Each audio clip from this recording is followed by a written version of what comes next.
contrast that I really want you to feel in this is Billy Elliot follows his body before his mind understands, and his life opens up. Welcome to the Wisdom of the Body podcast. I'm your host, Heather Grzych. Here, we talk about the profound connection between mind, body, and spirit. Join me and other authors, wellness experts, and everyday individuals talk about the importance of listening to our bodies, trusting our guts, and living in deeper harmony with nature. So, whether you're seeking guidance on your wellness journey or simply looking for inspiration, you're in the right place. We're thrilled to be in the top 3% of podcasts globally. You can find the Wisdom of the Body podcast on Apple, Spotify, and most other places where people listen to podcasts. You can follow by joining my email list at heathergrzych.com or by following me on Instagram at Heather Grzych. That's Heather, Grzych. I know you're going to love this podcast, so take a second right now to subscribe. There's a reason that the question, what's my purpose, keeps showing up on your mind. And it's not because you haven't thought about it enough. Because most people asking this question are actually very intelligent, very capable, very reflective. They've read the books, they've journaled, they've taken the personality tests, they've tried to map it out logically, and still it doesn't land, it doesn't hit, it doesn't stick. Or worse, something lands on a paper, but then your body feels heavy or resistant or tired or just quietly unhappy about it. So today I want to talk about why purpose does not respond to thinking, and why the harder you try to solve it mentally, the further away it can actually feel. The reason this happens is because purpose doesn't live in the mind. I know, it sounds crazy. The mind is very good at strategy. It's very good at comparison. And it's very good at constructing a story about who you should be, right? Because the mind thinks, it has thoughts. But purpose is not a story that you invent. It's a direction that your body already knows. So to explain this, I want to tell you two very different stories about dancers. If you've ever seen the movie Billy Elliot, so in this movie, he grows up in a working class mining town, and everybody expects him to box because it's practical, it's respectful, and it makes sense. Yeah. So everybody expects him to do this. But one day, it's like kind of accidentally, he wanders into a ballet class. And something happens that he can't explain. His body lights up. Like he's not thinking, this will be my future or this aligns with my identity. He's not even thinking, I'm good at this. But he moves. And the adults around him keep asking logical questions like, why would you do this? What's the plan? What kind of life is that? And Billy doesn't have answers. And all he can say is something like, when I'm dancing, I don't feel like myself. I feel like electricity. And that right there is purpose. It's not a 5-year plan. It's not a mission statement. It's a felt sense of aliveness.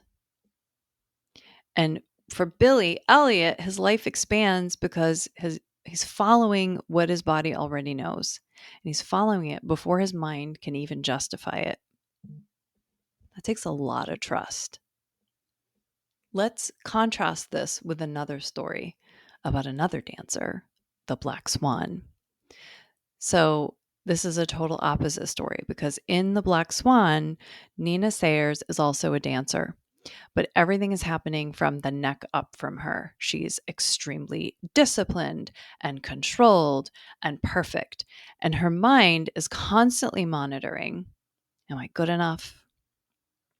Am I precise enough?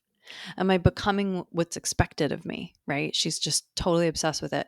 And her body's sending her signals the entire time. She can't sleep. She can't digest. Her skin breaks out. She injures herself, and then she dissociates completely. So these are not random problems. They're feedback. But she doesn't listen. She just believes that if she thinks harder and pushes more and controls herself more completely, then everything's finally going to align. And then for a moment, it does. She delivers this like amazing performance. It nearly destroys her. And the contrast that I really want you to feel in this is Billy Elliot follows his body before his mind understands, and his life opens up. And Nina Sayers follows her mind while ignoring her body, and her world collapses. Most people struggling with purpose are not Billy or Nina, okay, but they're somewhere in between. Those are very drastic examples. And most people have learned to value what makes sense, what's impressive, what's safe, and what earns approval. And slowly, quietly, they stop listening to what actually feels right. So the question, what's my purpose, keeps echoing, not because you haven't found the answer, but because you're asking it in the wrong place. Purpose doesn't respond to pressure. It responds to attention. I want you to pause, maybe literally pause this episode and after this question, okay? So, where in your life do things make sense but feel wrong? Not dramatic, not catastrophic, but just subtly off. So, think about that for a minute. Maybe pause this episode and then come back. Okay. Now, then ask, where does my body feel lighter and where does it feel contracted? Where do I feel more like myself, even if it's inconvenient? And where do I feel numb, even if it looks like that's what I'm supposed to be doing? You don't need to act on the answers, just need to notice them. Purpose doesn't arrive as clarity. Purpose arrives as sensation. So if you're stuck trying to think your way into purpose, nothing's actually wrong with you.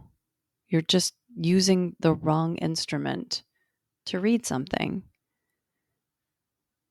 So in the next episode, we're going to talk about what happens when you stop forcing an answer and why purpose will often reveal itself when you stop chasing it. So we'll be back for one more in this series. But in the meantime, go ahead and practice this quick body awareness exercise. And I recommend practicing this a few times a day, at least two, like one in the morning, one at night. But in the afternoon is also great. So 3 times a day would be great. And here's how you can do it.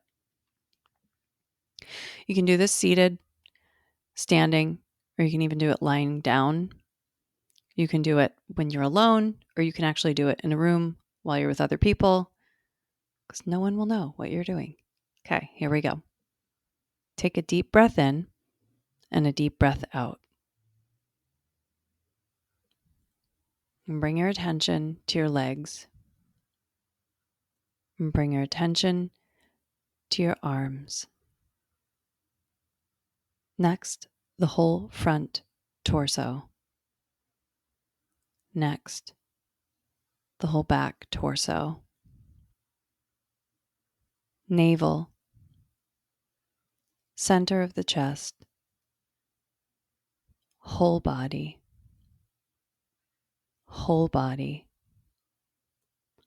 Whole body. Whole body. Good. So now you're connected back, and you can listen again to your inner voice, and it will sound just like this. Listen to your body. Do this again 3 times a day. We'll be back soon. Good job. Thank you for tuning in and dropping in with us today. Don't forget to subscribe, rate, and review this podcast. I really want to hear your feedback. Visit heathergrzych.com. That's Heather, GRZYCH.com. And meet me here next time on The Wisdom of the Body.